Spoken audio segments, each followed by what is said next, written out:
Okay, we have a great episode for you today. This is the April edition of Fintech Recap with my friend and the publisher of Fintech Business Weekly, Jason Mikula.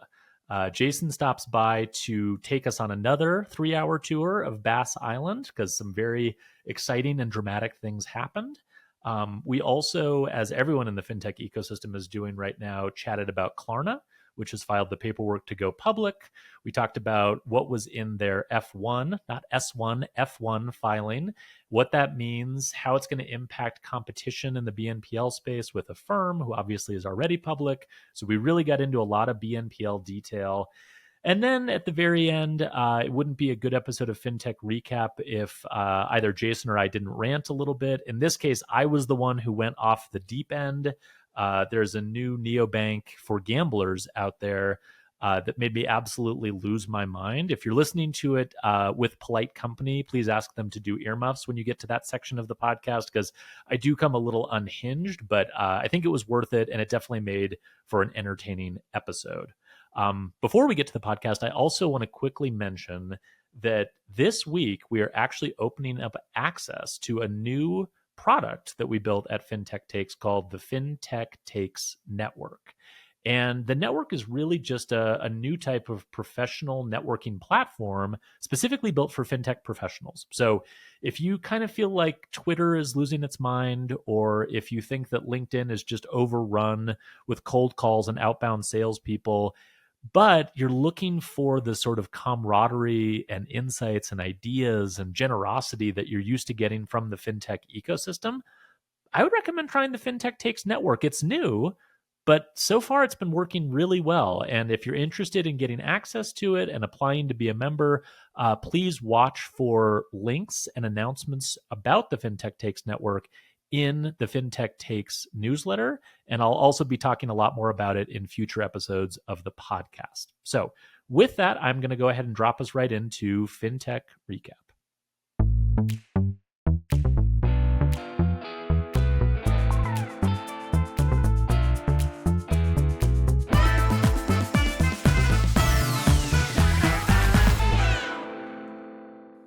The Fintech Takes podcast is also brought to you by Paddle. Need more revenue, more growth, more time? Over 5,000 digital businesses trust Paddle as their merchant of record, or MOR. Unlock more revenue, more growth, and more time.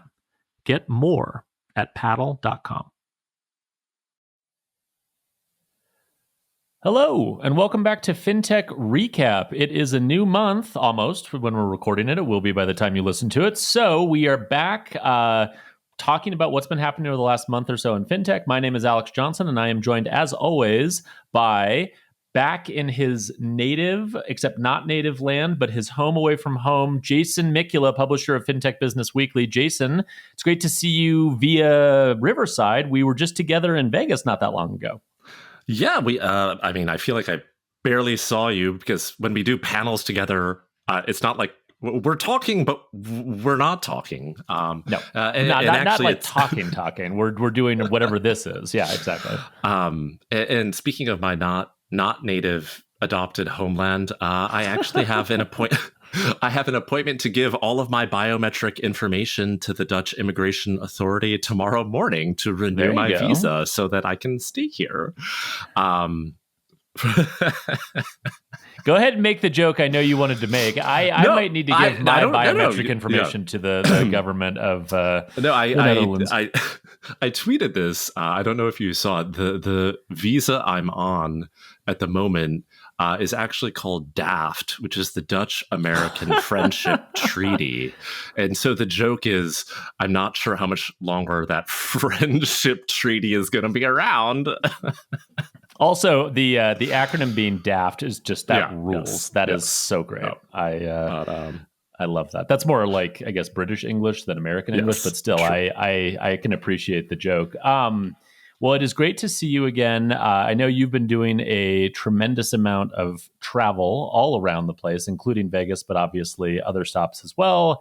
I, too, have been on the road, although this week I've been at home all week, which is a little unusual in the springtime season. So anyway, we should do a little podcasting. Some stuff has happened, There's including been Jason. news. Yeah, like a couple of things I feel like you and I and everyone else in the fintech ecosystem has all been talking and writing about. So we might as well do a little podcasting. Are you ready to go? Let's do it. All right, so we're going to talk Klarna because everyone is required by fintech constitutional amendment to talk about any fintech company that goes public. And as listeners, I'm sure know, Klarna has filed the paperwork to go public, which we've been expecting for a while.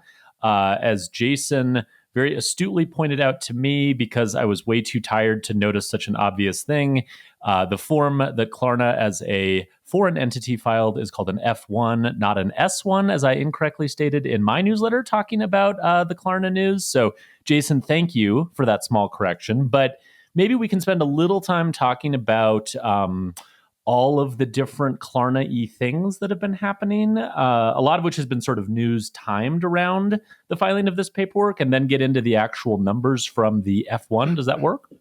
That works. Okay, so I will quickly recap a couple of things that have been sort of big news stories right around the same time that they filed this paperwork. The first one is the exclusive deal that they have with Walmart. I put exclusive in air quotes, not that anyone can see that, but this got a lot of coverage right around the same time that Klarna filed to go public. Clearly, it was timed at that same time in order to make a big splash. And it did indeed make a big splash. It was presented by many mainstream media publications as Klarna essentially stealing away the buy now, pay later exclusive relationship that Affirm had with Walmart. This is not really true the way it was presented in a lot of those mainstream media publications. For anyone who knows Walmart and their sort of dealings with fintech and financial services companies, one thing that you know is that Walmart never really has exclusives for all of a thing with anyone. That's just not, they're big enough that they don't have to play that game, and they typically don't. And by the way, when they do, they're also not always the nicest partner to deal with in those respects. You can talk to Capital One about that if you want. So in general, not an exclusive for everything Walmart. It is, in fact, much more narrowly focused on OnePay, which is the fintech company that is co-owned by Walmart and Ribbit Capital. OnePay has signed a deal in the US for Klarna to be the provider of installment loans between 3 and 36 months with interest rates ranging from 10% to 36%. Now, Jason, a couple of interesting things about this deal. One thing that I noticed is that OnePay is actually going to handle all of the customer-facing interactions and sort of customer-level user interface around this. And so literally, Klarna is just going to be plugged in on the back end as the originating lender and I guess, funding mechanism for these loans, these installment loans. But all of the sort of customer-facing experience, that's all going to be branded OnePay. It's going to look like OnePay. OnePay is going to handle all of the servicing of the loans. This is very unusual relative to most buy now, pay later arrangements where the buy now, pay later provider is embedded into the retailer or merchant's point of sale environments, whether that's in person or online. But they're branded themselves. They sort of take ownership over the lending portion of that relationship. They do all of the servicing of the loans. And one of the reasons that's significant is that that's actually a source for a lot of organic, quote unquote, growth for getting customers. Because then once you get one loan from Klarna through some merchant website, then you're a Klarna customer, you download the Klarna app, and then Klarna has a whole bunch of other ways that they try to monetize the attention that they've gotten from the merchant. That's not going to happen from what I can tell with this OnePay deal. So I think that's notable. Also notable is the fact that this is not what Klarna does. And you pointed this out in your piece that you wrote about all things Klarna in your newsletter. Mostly the volume that they process is either pay in full transactions, meaning essentially just facilitating full payments at the point of sale, or pay in four, which is what they're most well known for and what most of their volume goes through.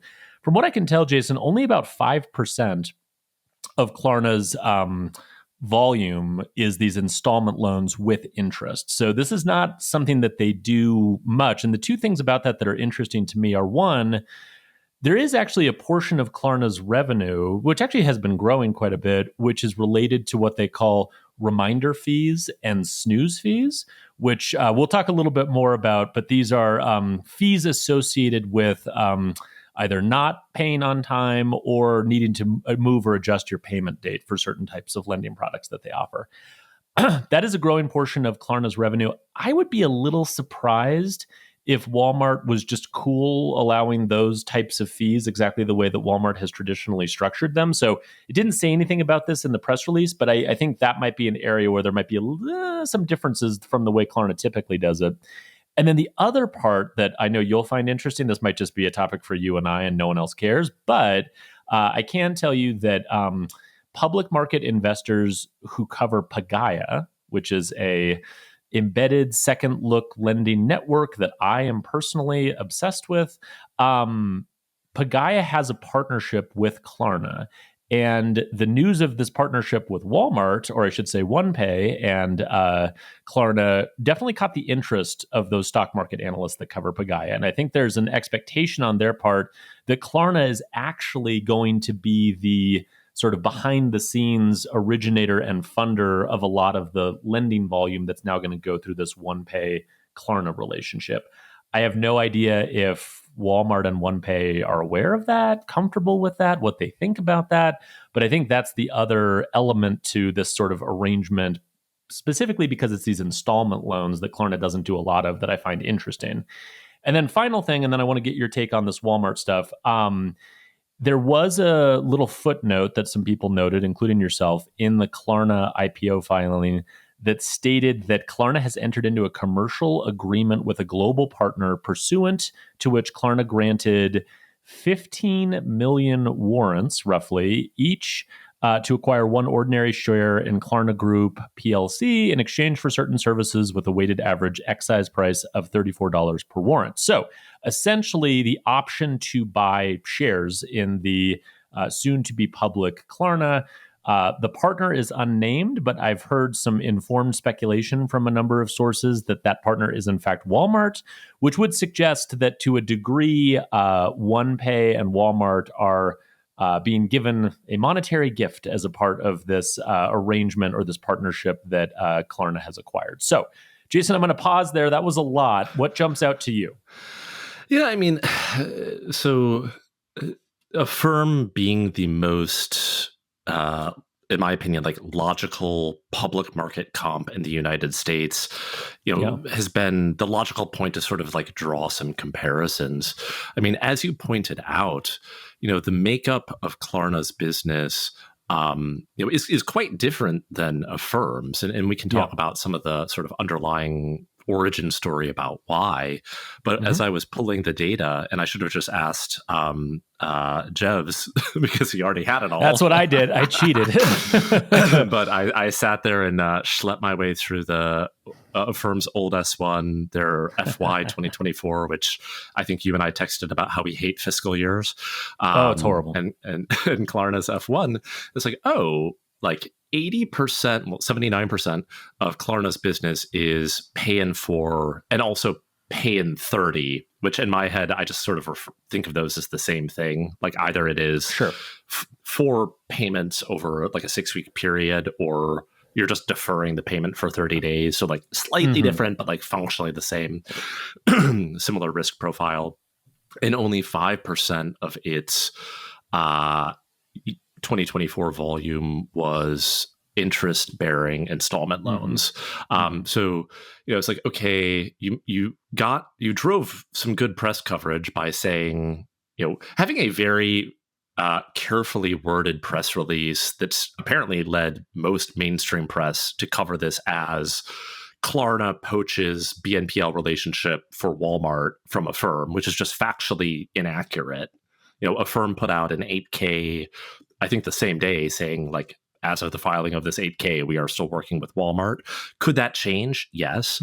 To your point, and I've written about Walmart financial services business previously, mostly in the context of what eventually became known as One. For a while, it had no name. And then for a while, it was like Hazel, if anyone remembers that, except for me, before it became One with the acquisition of One.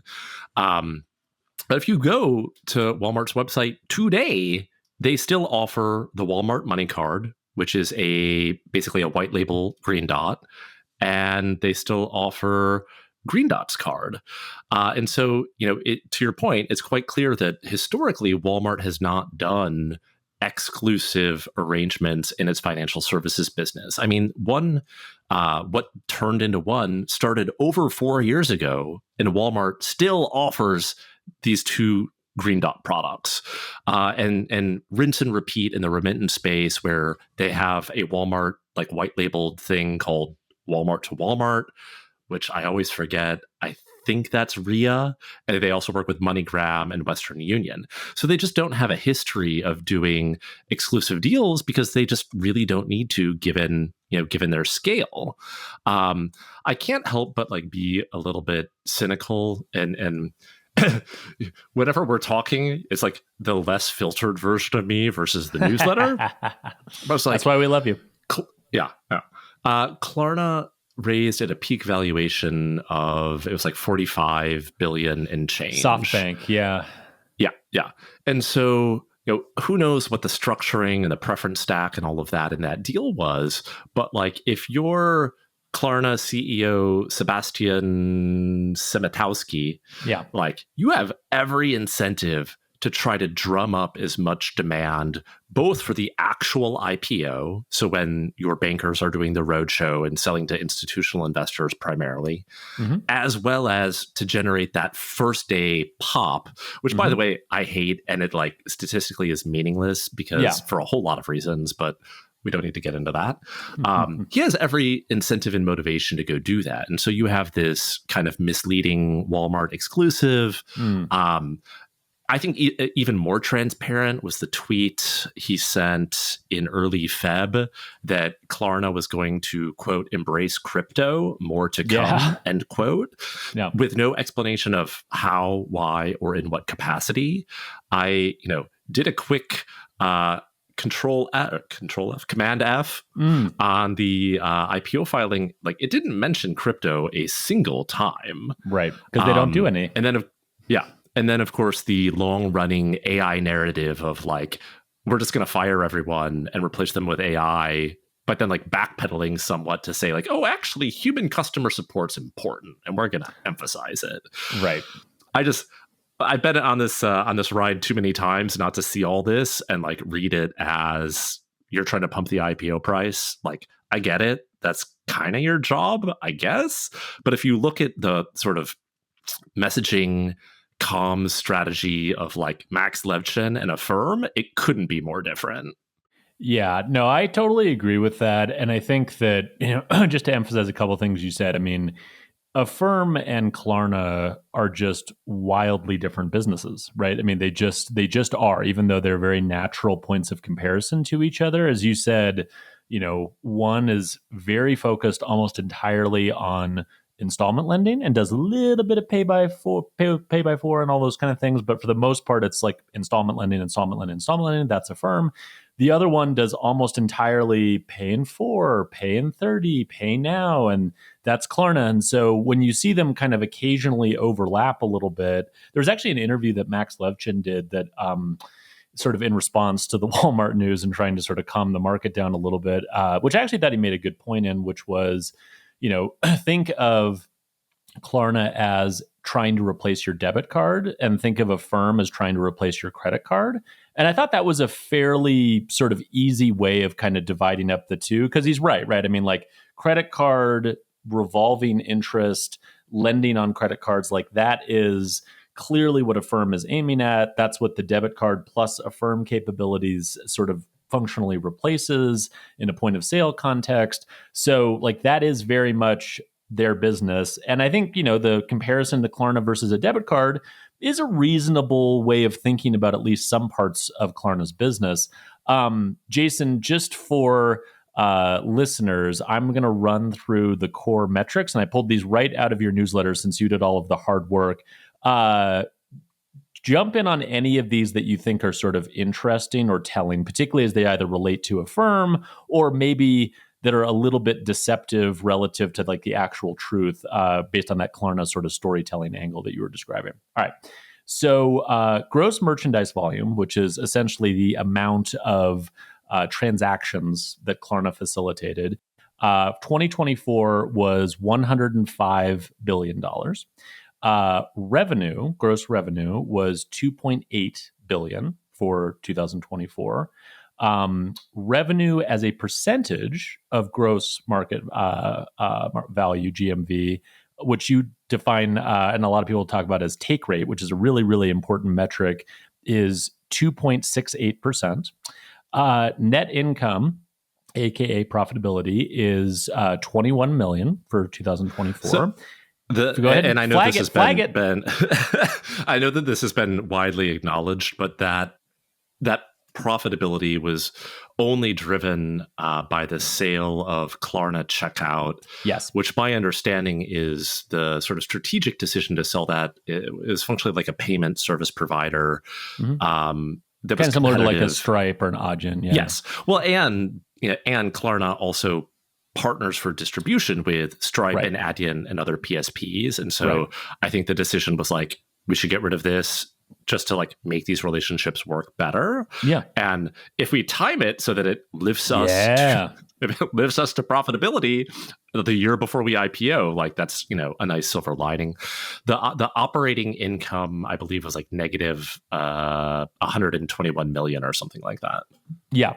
No, that is right. And again, to compare to a firm also is not profitable, right? And so again, to be fair, like this is a business where you're still trying to scale and you're spending a lot of money on sales and marketing. You're spending a lot of money on acquiring these merchant partnerships. For Klarna, a lot of it has been like global expansion into different countries. So that all I think has been very interesting. A couple other ones. Cost of funds as a percentage of revenue. I like that you broke this one down. Was 17.89% for 2024. I'll just flag on that one. Go ahead. Yeah. No.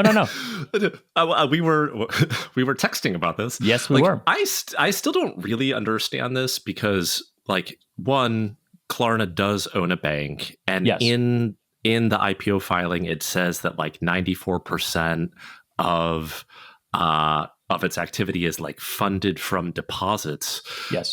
If you look at Klarna's savings account website, the rate is like less than 3%. Mm-hmm. So I don't understand, or I'm bad at math of why it feels like their cost of funds it is, relative on an absolute basis, 503 million, which is significantly higher than Affirm's for, roughly-ish comparable revenue, and as a percent of revenue is higher. So I believe our friend and bank nerd Kia was mentioning like wholesale funding, but maybe I don't know enough about how that market works in the Eurozone to really like fully grasp what's happening here.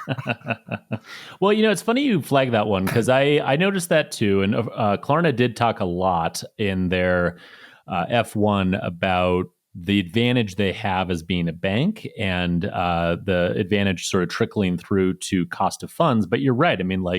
I like that you broke it down in your newsletter as cost of funds as a percentage of revenue, because that percentage is actually higher for Klarna than it is for a firm, which doesn't have any deposits sourced as a bank, right? And it has to go to the markets to get wholesale funding. And I will say that from everything I can tell and everything I've heard, Affirm has done a really good job of bringing down its cost of funds and managing that very well over time. And, in typical fashion, and private credit as a market is kind of booming right now. So maybe that's been a bit of a helpful trend for Affirm. But if you're a sufficiently well-established lender with multiple vintages that you can show your performance on over time and across different economic environments, generally you'll get rewarded with a relatively low cost of funds from those different securitizations, wholesale funding, ABS, all of those kind of things. I still would think my naive position was that even if you're really, really good at working with the market to secure funding as a firm is, you should still have a higher cost of funds than if you're a bank and you're acquiring funds through deposits, particularly as you say, with Klarna in Europe, not paying like a particularly high interest rates, right? And interest rates in Europe are a little bit lower, as I understand it, than they are in the US. And so I would have guessed that before I read your newsletter, that the comparative cost of funds that Klarna would have had an advantage over a firm. And there doesn't seem to be any indication of that. So like, Jason, am I stupid? Am I missing something? I don't get it. Do you need more? More time? More revenue? More growth? Software companies are born global, but the complexity of selling worldwide can be overwhelming. Managing payments, sales tax, fraud, refunds, they slow you down, but getting them right is essential. That's why over 5,000 digital businesses choose Paddle as their merchant of record, or MOR. More. Complete sales tax compliance globally, multi-currency payments, fraud protection, billing support, all taken care of. With Paddle's MOR model, you get more. More time, more revenue, more growth. Learn more at paddle.com. If anyone listening can explain this to us, tag us on Twitter or on LinkedIn, because I still don't have a good explanation for this. Message Jason on Signal. Jason's on Signal, Yes. and just add him to like whatever group chats you want. Add me to the Capital Markets group chat, the Capital Markets PC small group. Yes, exactly. And Jason will just lurk in there and get all the answers that we need. So no, that I think makes sense. One last Klarna note, and then we'll move on. 93 million active consumers was the number that was shared in the F1. Actually, I missed this in the newsletter that went out in as email. That the definition of that includes people who logged into the app but did not make any transactions. Yes. And also, apparently, there was an acquisition Klarna made of something, I think it was called Stocard, which was like a loyalty card app. Mm-hmm. And so somebody I was speaking with said that may just include people who are logging in to use like this loyalty card functionality without using any of the other sort of like capabilities. So it's really in no way is it comparable to how a firm defines that metric, is the point. Yes. No, I mean, that top line number destroys a firm's top line number, but it truly is like comparing apples to, dustpans or something. Like it's not even like two similar things at all. I want one more metric, and then we can move on. Yeah. So like looking purely at the metrics in the F1, and Klarna doesn't refer to this as provisions. I think they refer to it as like consumer credit losses. Yeah. So like how they're doing the accounting might be like slightly different. Mm-hmm. But the losses in 2024 were just shy of 500 million, or about 17.6% of revenue. Yeah. I don't know if you caught this big campaign Klarna did about a year ago, where the stat they kept emphasizing was that 99% of Klarna plans globally are repaid. Right. At the global default rate was less than 1%. And that quote, "This is a testament to Klarna's dedication to offering fair and transparent credit solutions." Yeah. I don't understand how those two things are true at the same time. Yeah. Well, so to add on to that, you also have to go back to the reminder fees and snooze fees, particularly the reminder fees growing, right? Like they've grown over the last couple of years. And so again, I have a real hard time reconciling like growth in reminder fees versus 99% paid on time. Like I'm with you. I'm sure there's some way they're sort of finessing the math to make that work, or potentially some of the things they've been saying in the past were a little bit of stretching the truth, but those things don't make a lot of sense to me. I will say, in point of fairness, and I screwed this up in my newsletter, although I've corrected it since, there is evidence of, I think, the story that Klarna generally tells, which is they go into a new market like the US, and at first they take more losses.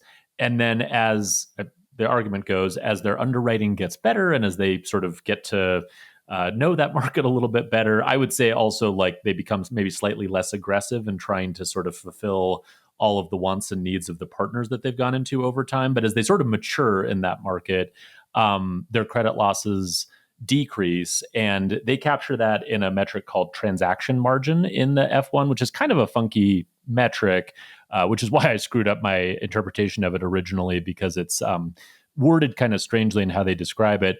But essentially that measures sort of how efficient they are in generating revenue, taking into account credit losses and servicing costs and some of the other things that tend to be a little higher when they go into a market and then come down over time. So I guess a thing to watch as it relates to that point, Jason, is as they continue to sort of strengthen their foothold in the US and grow in the US, do credit losses, consumer credit losses, come down? We didn't really talk too much about DoorDash and financing burritos.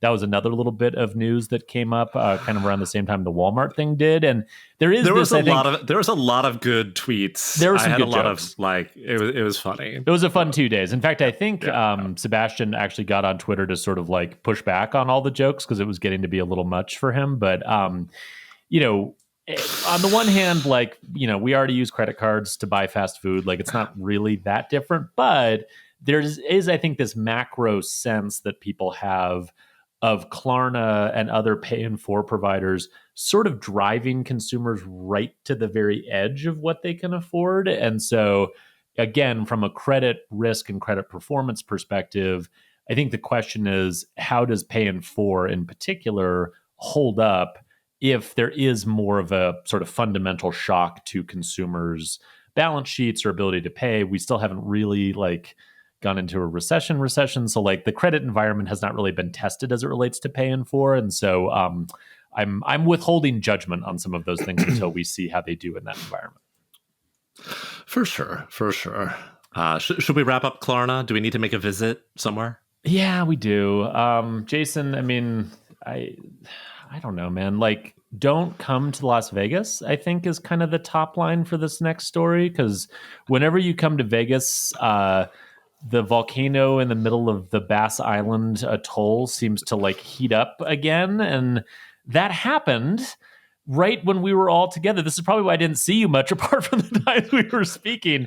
Can you tell us what the hell's going on? For sure.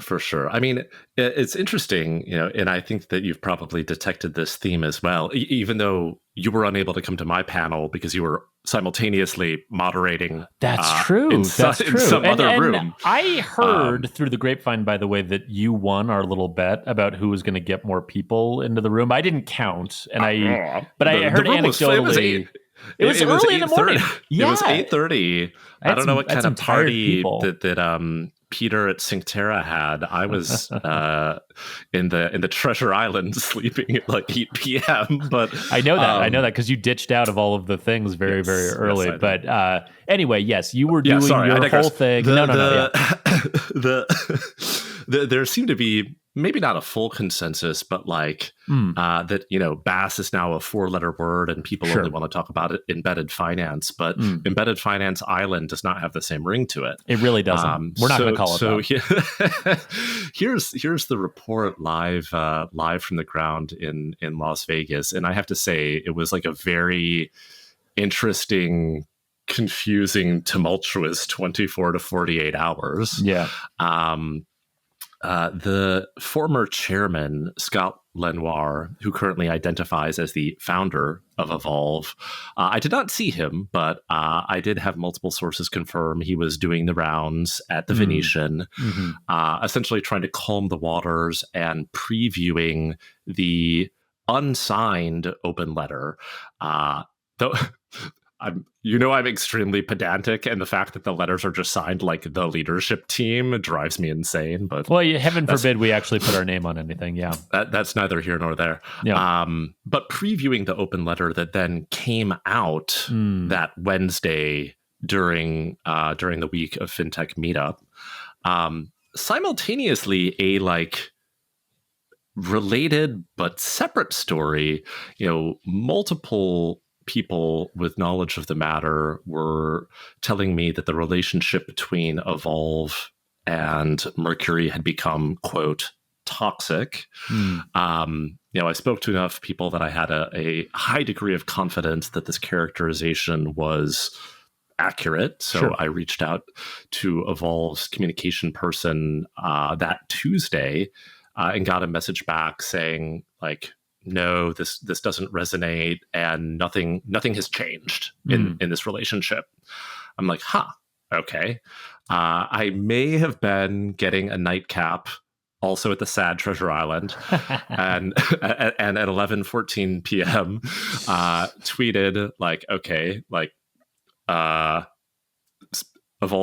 former chairman doing the rounds, like Evolv spokesperson says nothing has changed in this relationship. And by the next morning, and I do have a clarification on some of my prior reporting,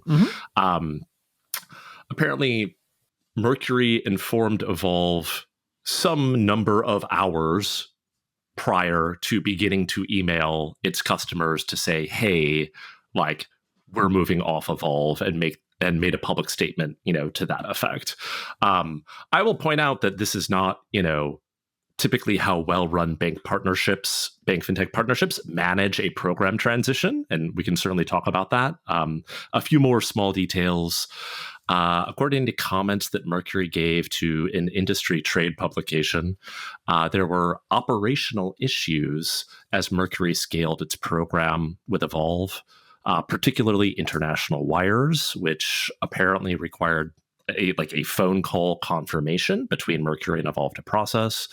On the flip side, an Evolv spokesperson told that industry trade publication that, quote, some of the work entails working with fintech partners to remove certain high-risk end users from their platform, and that some partners did not agree with the new risk assessments and have chosen to seek other partner banks, seemingly a reference to some of Mercury's historic issues with higher risk customer segments, places like certain countries in Africa or regions of Ukraine, etc.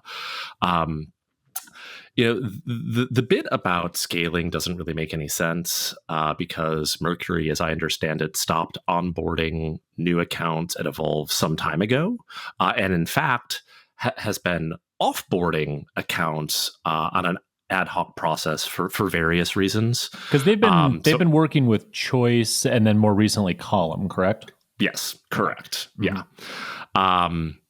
It's also worth reiterating that Evolv's consent order requires it to do a liquidity analysis and share that. It does not need approval. I mistakenly thought I had to go back and reread it, but has to do a liquidity analysis and share that with its regulator, the St. Louis Federal Reserve, before winding down a fintech program. The implication being that a large, sudden shift of deposits out of the bank could potentially pose a liquidity risk. And it is worth pointing out that as of its last call report, so the end of 2024, 30% of Evolv's deposits are uninsured. In separate and I guess more positive news, just today, Mercury announced that it has raised an incremental $300 million of funding, and I think I saw it was at a $3.5 billion valuation. So good news for them.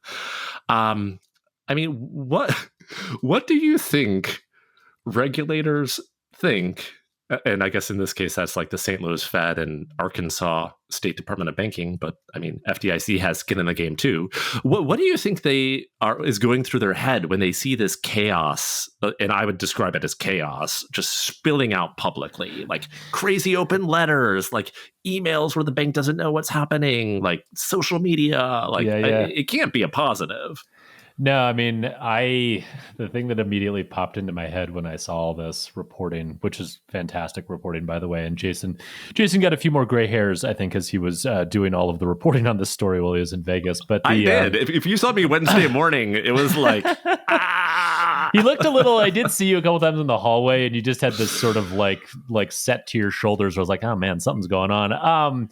The first the first reaction I had to it was picturing Marty Grunberg somewhere going, see, I fucking told you this is how it was going to go. And it's like, broker deposits. I hearken all the way back to the broker deposits thing, right? Where it's like, the point that they were trying to make with the overly broad and unnuanced, essentially rollback of the broker deposits rule that had happened under the Trump administration prior was that these relationships are dangerous, essentially was the kind of core point, right? They are not stable core relationship deposits. And again, like you were critical of the proposed broker deposit rule. I was critical of it. Our friend Kia Hazlitt was critical of it. Like none of us really liked it. And it didn't really seem to be based on an actual analysis of the data. It didn't really approach the topic with any like nuance.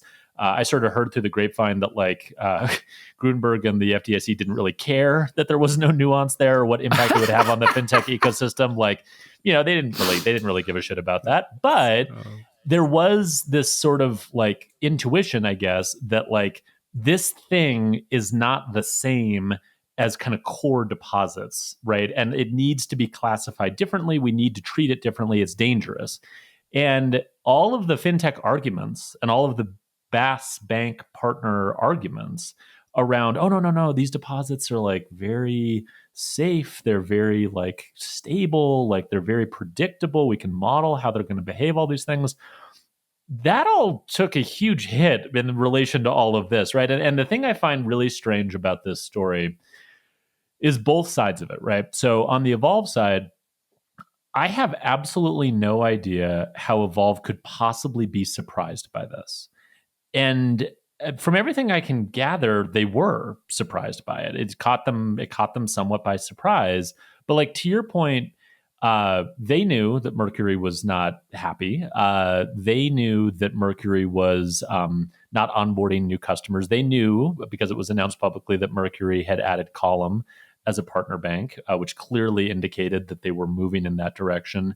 So like Evolv being either pretending to be or actually being like, no, everything is totally fine. There's nothing going on here. We don't expect any material changes with Mercury. We certainly don't need to do a liquidity analysis. It's unclear if that actually happened or not. That all is just bizarre to me, right? Like it was patently obvious that Mercury was going to do this from an outside perspective, just looking at like the tea leaves to me.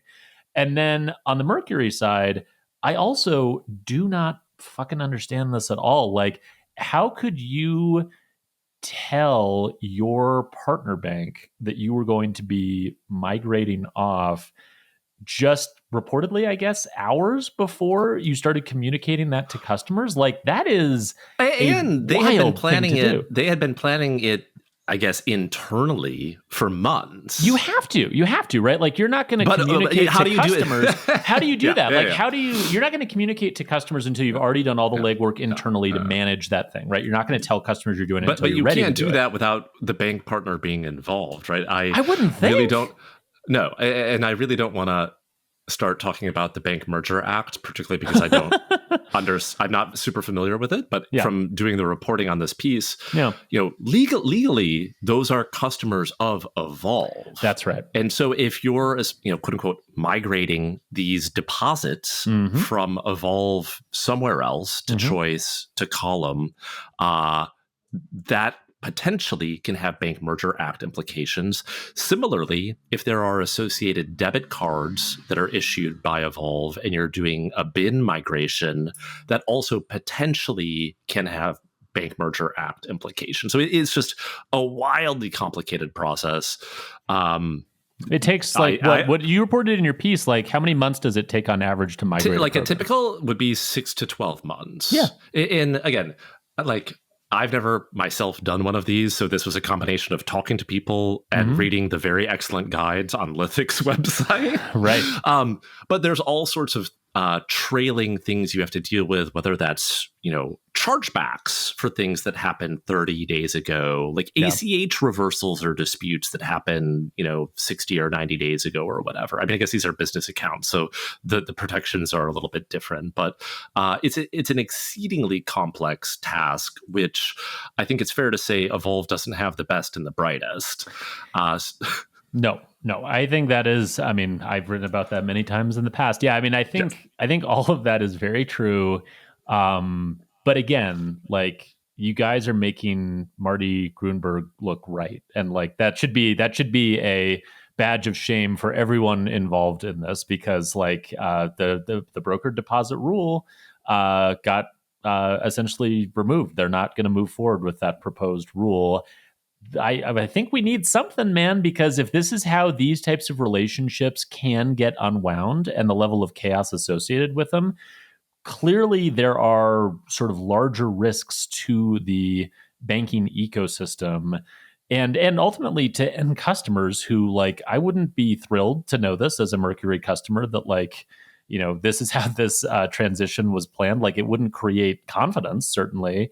I we need to have some mechanism to deal with this because like this is again it's not quite like Synapse bankruptcy level bad, but like this is one of those little signs of a thing that could have worked out even worse if the conditions had been different, but is like shows a way that this could go badly, and we need to get ahead of it for whatever's coming next. For sure. Do we have time to talk charters really fast? Yes, we'll do it super fast. So, Jason in the outline said it's charter time, and then in parentheses said a la Hammer time, unless you're too young to have enjoyed MC Hammer. Jason, unfortunately, I think a lot of our listeners probably do fall into the bucket of being too young. I am not because I, on many car trips as a child, only had one CD that I listened to over and over again. And one of the songs on that CD was Hammer Time by MC Hammer. And little known fact, I can actually rap all the words to MC Hammer still to this day. I will see you and raise you because I'm 99% sure I had the cassette tape. Whoa, dude. Yeah. We are really a lot older than I like to let on this podcast. I know. That is not good. Okay, so charter time really fast. Let's not get distracted by MC Hammer, although I certainly could. All right, so 3 we're going to say fintechs in quotes are have either achieved or are pursuing the acquisition of a charter. So first we have SmartBiz, which acquired a bank holding company, the United Community Bank Shares. This acquisition has been approved by regulators. That approval actually came with a specific and sort of strangely worded press release from the OCC, which was titled Fintech Business Model for a National Bank. And in that press release, Acting Comptroller Rodney Hood basically made it abundantly clear that the window for fintech companies acquiring bank charters through various means is wide open, and we want to see more of this happen. So SmartBiz has successfully acquired a bank charter. Oak North, which is a UK-based small business lender, very similar in a lot of ways to SmartBiz, although they've been operating in the US for a lot less time. They have announced that they are acquiring, pending regulatory approval, Community Unity Bank. Jason, this is getting very confusing with all of these bank names. Shout out our friend Kia Hazlitt, who's like going to die on that hill. And then finally, OneMain, which is a non-bank subprime lender that primarily operates in the personal lending and auto lending space. They have filed the paperwork for a Utah-based industrial loan charter, which is a sort of different route to acquiring a bank charter and presumably getting out of the rent-a-bank sort of charter space that they maybe have been operating in. So, Mr. Mikula, we won't spend a lot of time on this, but 2 things jump out to me. One is, as I said, Rodney Hood has made it very clear, like the window is open, go, go, go. And 2, I think these 3, and again, I'm going to use in air quotes, fintech companies being the first ones through the window is interesting because I don't think, if you think of fintech as like, who are the sexiest, newest, fastest growing startups that are acquiring the most VC dollars, you wouldn't mention SmartBiz. You probably wouldn't mention Oak North. OneMain is, in fact, the sort of fintech amalgamation of non-bank lenders that have existed for more than 100 years. So really not a fintech in the classic sense. So these sort of older, more, I would call them established fintech companies seem to be the ones that are most interested in getting charters. And coincidence or not coincidence, all of them sort of establish their business around doing lending first. What do we think? No, that's exactly what I was thinking as you were talking. It's like, well, yeah, I mean, given that the primary business for those three is all lending, like it is logically much more accretive to their business model to have low cost deposits. And then, as you mentioned, with OneMain, and I haven't looked at their operating model in a while, but if they're doing quote unquote rent a charter, the benefit of like reducing their regulatory risk by having the Utah ILC. I did find it slightly amusing that you just like know that OneMain had that sitting on a shelf, like waiting. Oh yeah, to file it, because I mean it was very clear that in with Democratic control at FDIC that like ILCs were just a non-starter, and that didn't seem even with Marty's pending departure, which now has happened. It didn't seem likely that would change with different Democratic leadership at FDIC, which I don't know. We don't have time to discuss like that whole weird schism about bank holding company, blah blah blah. But yeah, I mean, on the one hand, I'm happy to see like progress here. I hope it's done in a like thoughtful, responsible way. I will continue to be on my hobby horse of like, I wish this stuff didn't have to swing back and forth so aggressively administration to administration. And it feels like it's weird that like you have to have the paperwork on the shelf ready for the chance that one party's going to win versus another. And then it's like the window's open, go. I mean, it's very strange. It's an odd way to do it. I mean, the IPO window as well. I mean, that's a different, right. That's a market. That's market forces more than regulatory forces. But now it's like, oh, yes, okay, Klarna and Chime and eToro and whoever else. Right. No, it's very true. I mean, the other thing that I'll just point out about this is kind of relating to the like old fintech company or unsexy fintech company thing.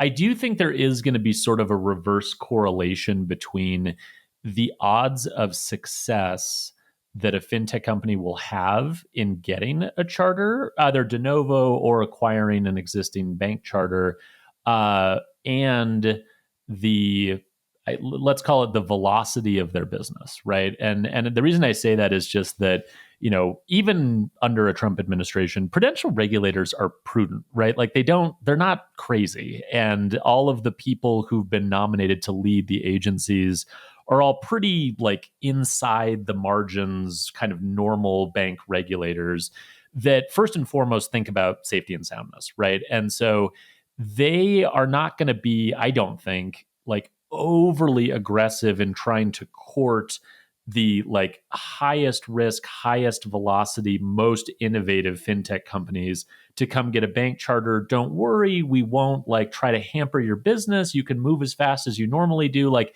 to a degree, I think there is a level of incompatibility between fintech startup scaling, speed, shipping velocity, and operating a bank in the way that a Republican or Democratic OCC, FDIC, Fed would want to see, right? Like those two things just don't quite go together. And so if you're someone like a OneMain or SmartBiz or Oak North, you're already kind of acting like a bank, right? Like you're pretty stable. You don't ship all the time. You're not like really that innovative. I'm sorry. Like you still do a great job serving your customers, but you're not on that sort of bleeding edge.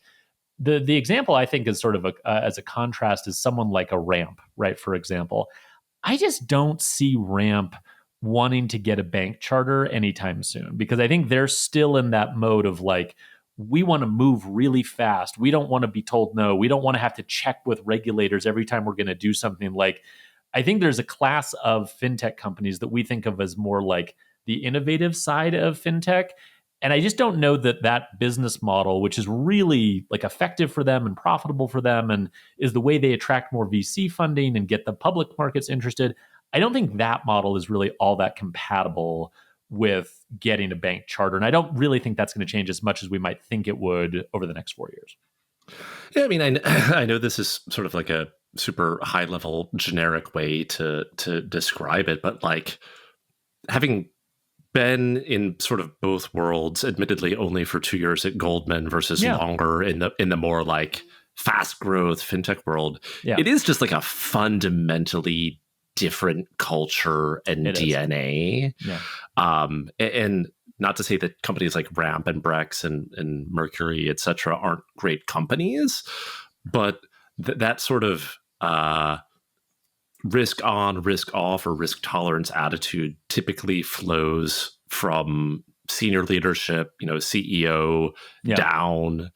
And if you've spent the past 5 years as a, move fast and break things like hyperscaler, it's just culturally, especially, don't even get me started about bringing that attitude to lending, which well, you have to start in lending and get your teeth kicked in before you can really get good at lending. So like, I will say any fintech companies that don't do lending but want to get a bank charter and then get into lending, I can't tell you enough. Don't do that. Like, get into lending and learn it before you get a bank charter. Don't do it the reverse way, please.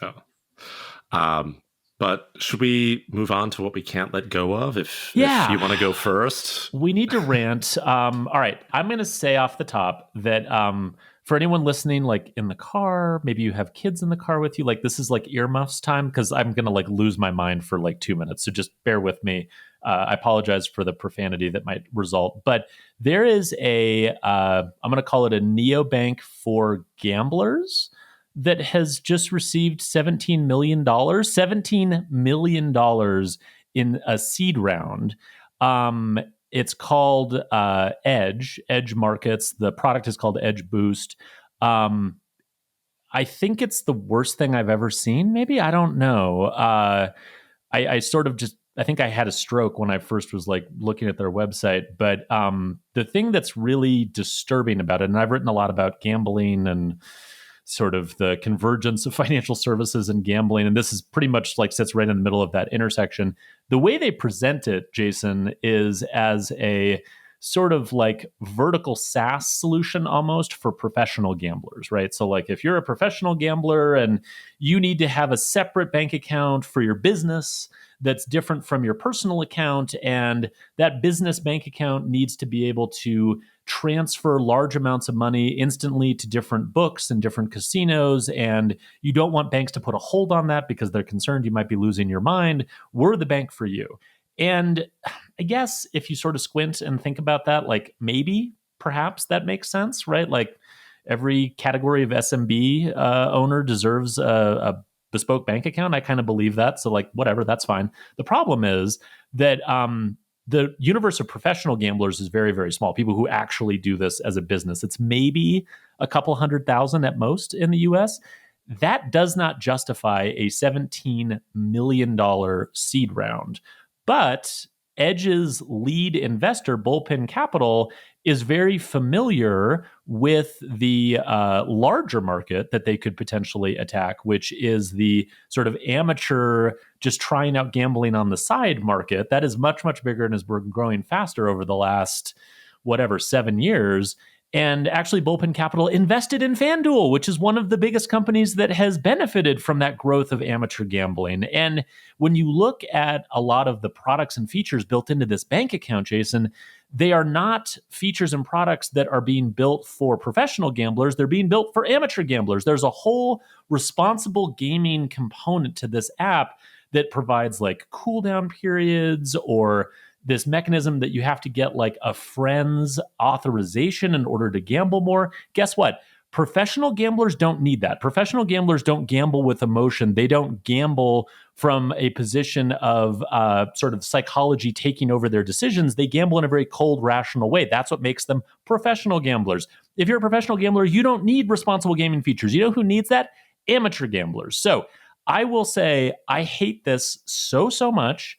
It drives me out of my mind. I think it is horrifically embarrassing that Cross River Bank is the bank behind this fintech company. And let me just say one last thing, which is one of the VCs who invested in this company, after I sort of ranted about this on Twitter, replied saying, "Thanks a lot, Fun Police." And you know what? fuck you. That's all I have to say. All right, I'm done. For what it's worth, I also had this same one in the outline, but I knew Alex's rant would be better than my rant, so I let him have it. I appreciate my my somewhat related follow-up. I do have Robinhood on my phone and like a very small amount of money that I like sometimes just like essentially gamble with in an amateur way. Sure, amateur gambling. Mostly just to experiment with the app. And when I opened it earlier this week, it told me that it's Gold Month. They're doing a 1,000 gold bar giveaway. If you join Robinhood Gold, I swear that I don't get a commission on this, sadly. If you join Robinhood Gold and make a deposit, you get a chance to win a gold bar. Every eligible dollar, they don't define eligible, of course deposited into your brokerage account is an entry to win. So, I mean, whatever, it's a sweepstakes. It just feels like tacky and gross, like most of what Robinhood does. Yes. And it's, I guess it's on theme for this month. I hate it. I hate it. I mean, I know like a lot of these things get presented as like, oh, if you squint in the right way, this is just another like bank account, or in Robinhood's case, like it's a new asset class. New asset class, or like this is just private banking reimagined or whatever. No, it is gambling.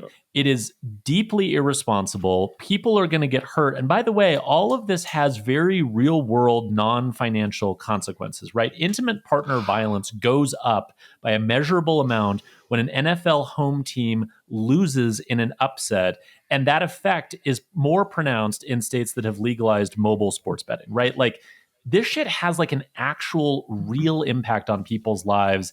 And to see VCs or fintech founders or CEOs like joke about it or have fun with it, it makes me just want to kill someone, Jason, honestly. The last word, and then we'll cease down our.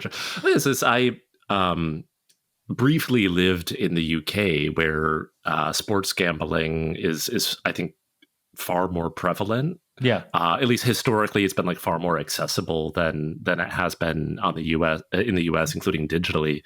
And like, I remember sitting at like the sad airport lounge at Gatwick and just seeing these guys like chugging beers and like betting on soccer matches. And I'm like, oh yeah, this is not good. And then couple that with, again, historically in the UK anyway, access to like, quote, high cost short term lending. It's like, oh, yeah, you're taking loans at the time would be like from Wonga or my old employer, Quick Quid. Yeah. And then you're like using that to like go to the pub and gamble. And it's like, yeah, let's just leave it there. It is, yeah. We don't like it. We don't like it. We don't dislike. Thumbs down. All right. Jason, it has been a delight to both cover fintech with you in a sober, sort of just data-driven way, as well as to rant as always. I'm sure I will see you out on the road. Hopefully not too soon. Hopefully you get a little bit of a break, but we will see each other soon. And obviously we'll be back at this next month. But thank you, sir. Yeah, looking forward to it.